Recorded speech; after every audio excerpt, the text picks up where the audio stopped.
Praise the Lord.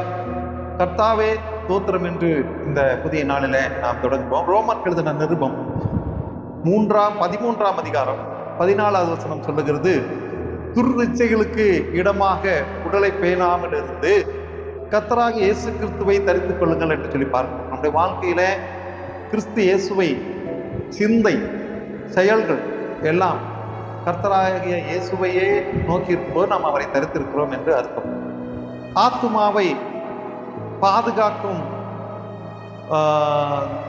சரீரங்களை பாதுகாப்பதும் துர்இச்சைக்கு இடம் கொடுப்பதும் இந்த நாட்களில் அதிகமாக இருக்கிறது. ஆத்துமாவுக்கு பாதுகாப்பது எத்தனை சதவீதம், சரீரங்களை பாதுகாப்பது எவ்வளவு சதவீதம், துர்இச்சைகளுக்கு இடம் கொடுப்பது எவ்வளவு சதவீதம் என்று சொல்லி பார்த்தால் சரீரத்தை அளவுக்கு அதிகமாக பேணி காப்பது தான் இன்றைக்கு அதிகமாக இருக்கு. சரீரத்துக்கு முக்கியத்துவம் கொடுத்திருக்கிறார். ஆனால் சரீரத்துக்கு ஒரு அளவாகத்தான் பேணி காக்க வேண்டும்.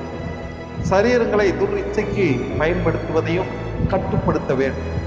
அதுபோல சரீரத்தில் தேவை என்ன என்பதை நன்றாக புரிந்து கொள்ள வேண்டும். சோதித்து பார் என்று சொல்லி பார்ப்போம். நம்மை நாமே சோதித்து பார்த்து எதையெல்லாம் நம்முடைய சரீரத்துக்காக பிரயாசப்படுகிறோம் என்பதை அதிலிருந்து எல்லாவற்றையும் நீக்கிவிட்டு எதை நிறைவேற்ற வேண்டும் என்பதை பார்த்து தேவையில்லாத காரியங்களிலிருந்து வெளியே வந்து கிறிஸ்துவை தரித்துக் கொள்ள வேண்டும். இயேசுவுக்கு இது பிடிக்கும், கர்த்தருக்கு இது பிடிக்கும் என்பதை அறிந்து வாழுவோம். கர்த்தர் இந்த காலங்களில அவரை தரித்திருந்தால் நிச்சயமாகவே நல்ல வாழ்க்கை வாழும். தேவன் நம்மை ஆசீர்வதிப்பாராக. ஆமென்.